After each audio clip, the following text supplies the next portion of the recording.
Hello and a very good morning. Check out the sun.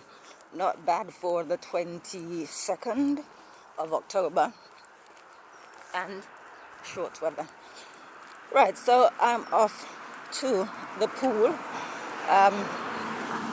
Not sure if I'm going to be able to go tomorrow, and I want to be ready for my Tuesday training session, the full body workout.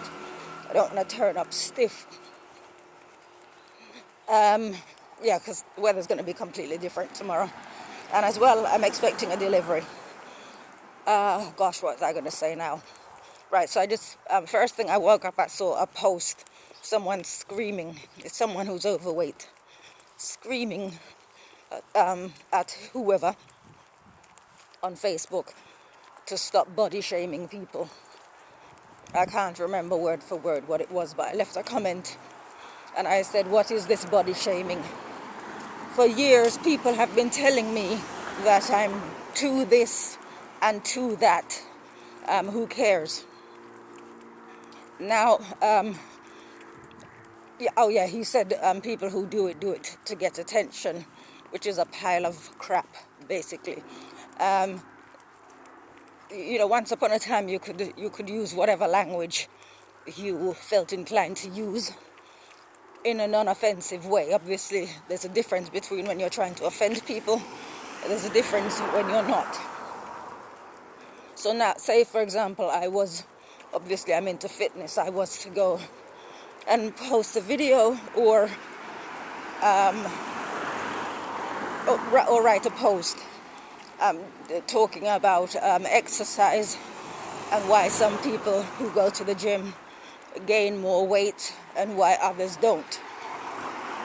There would be people who would find that offensive, who would perhaps think I'm showing off. I remember years ago I used to work with a woman who claimed that when I met her, she was normal weight, and then gradually she piled on a lot of weight, and she claimed that it was because her father died when she was 12 years old.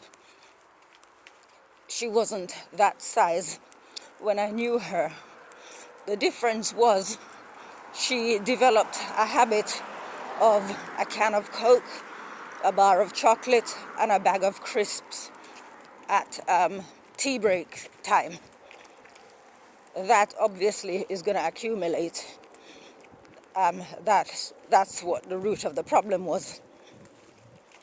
People used to mock her. They used to, because they used to, when you have somebody and they don't dress well, they don't have the best hygiene. But people in the workplace used to mock her, and I used to try to not be kind. I was being myself. I would overlook whatever it was, the lack of hygiene. And I can't remember how it came up one day, but at this time I used to exercise, and I used to teach an exercise class, and I said something by way of, because I could see sometimes she would be upset, and I said something to her by way of pointing her in the direction that would perhaps take the heat off her. And she turned on me and said, it's just because you've never been fat. Can't remember, but it was something to do with you don't understand because you've never been fat. And must one have to have experienced something to have understanding? Obviously, I have some level of understanding if I've never been fat, and people would tell me that I'm not genetically predisposed to putting on weight. I beg to differ, right? I said that, in my video yesterday, that I was eating cake over the course of 2 days. Very creamy, chocolatey cake, and I gained weight. So yesterday I went to the pool with the intention of losing the weight before I got to my training session on Tuesday. I can afford to pig out because I am disciplined to exercise, to not eat cake all the time, knowing the consequences. And also this thing about comfort eating. I don't doubt that some people do it, but it is a cover. Why are you comfort eating? What is the problem? This is what the lady I worked with tried to use as her cover for her habit of Coke, crisp and chocolate daily. She tried to use as a cover that she comfort eats because her father died when she was 12. But she wasn't comfort eating when I first met her. All right, so to wind up, my point is, I am not responsible for how others feel about themselves. Others are not responsible for how I feel about myself. So all this nonsense about body shaming, this is just something that it's something new, along with the body positive movement that has been rolled out into the society to accommodate those who do not have the wherewithal or the inclination to make better choices, right? Because unless you have some health problem, then you, for whatever reason, you are overweight, for example, has got something to do with your calorie intake and your lack of movement. Right, so I know that when winter comes, I'm not going to be able to speed walk to the gym.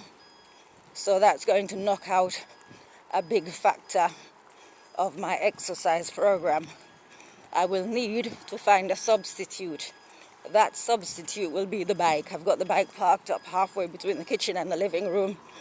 That is what I'm going to be doing prior to getting on the bus to go to the gym in deepest midwinter. I already have a plan. So like I said, it's nothing at all. There's no such thing as body shaming. There can only be shame if you have something to be ashamed of, right? So I said, people have been calling me this and that over the years. You're too aggressive, you're too this, you're too that, you're too skinny. Too aggressive, meaning that I speak my mind. Too skinny, who am I trying to please with how I look? I'm trying to please myself. Therefore, I can't be too anything unless I determine that.